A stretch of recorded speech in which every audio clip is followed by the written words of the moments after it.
Devin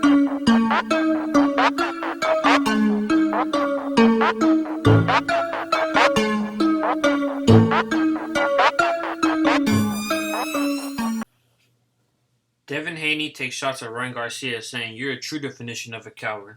I mean, Devin Haney does have a good point. I mean, this man, Ryan Garcia, did have a fight scheduled with Javier Fortuna, a top 10 guy at 135, and he pulled out of the fight due to some mental health issues.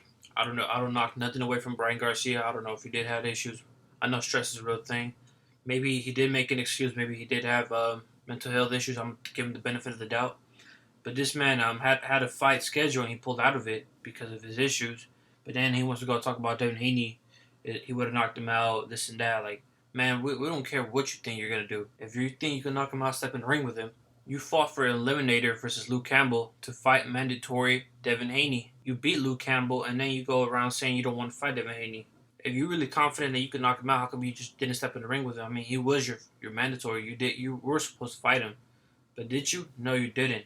You went another route. You went to go call out Javier Fortuna, try to fight him. And then when you get the fight, you pull out of it. So, man, there's nothing excuses with you right now, bro. I mean, Ryan Garcia, you're a good fighter, but I have to call it how it is, man. I think you're ducking Devin Haney the way I'm seeing it. I mean, I see no reason why you shouldn't fight him. And then if you really believe you can knock him out, I think you should come back and fight him.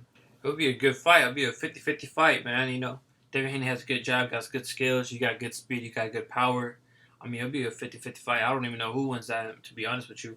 And I quote Devin Haney, he said, "A few weeks ago, he wanted sympathy because he was having mental health issues. This week, he's talking ish about me. It's funny how he came out after Javier Fortuna found another opponent." I mean, that's how it's looking like to me right now, man. I have to call it spade to spade, and that's the way I'm seeing it as well. I have been seeing Luke Campbell and Devin Haney going back and forth on Twitter. I mean, I think they should get in the ring. I mean, they're going to be talking all this smack to each other. Devin Haney left a tweet to Ryan Garcia saying, "If Luke Campbell dropped you, what would Linares have done to you?" And Luke Campbell came back saying, "Congrats on your win, lad, but FYI, the shot I dropped Ryan with would have slept you and Linares. And Linares now 3 years past his best." So, I mean, they're going back and forth on Twitter, you know. Like I said in my last video, I give Devin Haney all the props. But let's be honest, this man did fight 35-year-old Linares, a dude past his prime, so I'm not taking nothing away from him. But I have to call it how it is as well.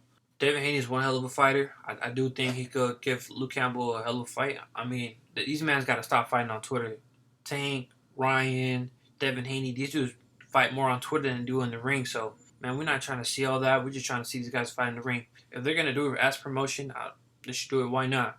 But if they're just going to be talking this on Twitter and not getting popping in the ring, then it's just a bunch of waste of time, you know? A lot of people have been trying to debate the undisputed thing. I mean, even Luke Campbell, as I stated in my last video, showing all the evidence that Teofimo Lopez is the undisputed champion.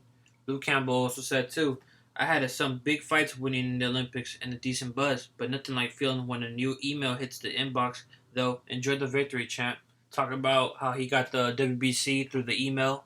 He petitioned to get the WBC. The WBC went back to the board. They did a vote. They granted him the WBC and they sent it through email. So he gets a lot of criticism for having the WBC title that way. 'Cause he didn't fight a guy to get the title. He didn't fight for the vacant title. He was granted. They emailed him the belt, and he was granted the championship status, which is kind of odd. I've never seen that in boxing history. So he does get a lot of criticism. I mean, Devin Haney seems like a cool-ass dude. He seems like a humble kid out of all these guys at 135. But when you do things like that and you let the WBC dictate your career like that, you can get some criticism. You know, we've already seen a lot of fighters get criticized. We've seen Teofimo Lopez getting criticized for things he didn't do. We see Devin Haney as well. We saw Canelo at 160 with the franchise and also at 168 for the mandatory. You know, we've seen a lot of biased narratives being pushed around here in the YTBC, but it's going to be up to your boy, Let the Bell Ring, to clear out those narratives. You know, we don't do that around here. We expose narrative pushers. I'm going to try to be as unbiased as possible. It's your boy, Let the Bell Ring out, man. Leave a comment, hit that like button, subscribe. Till next time.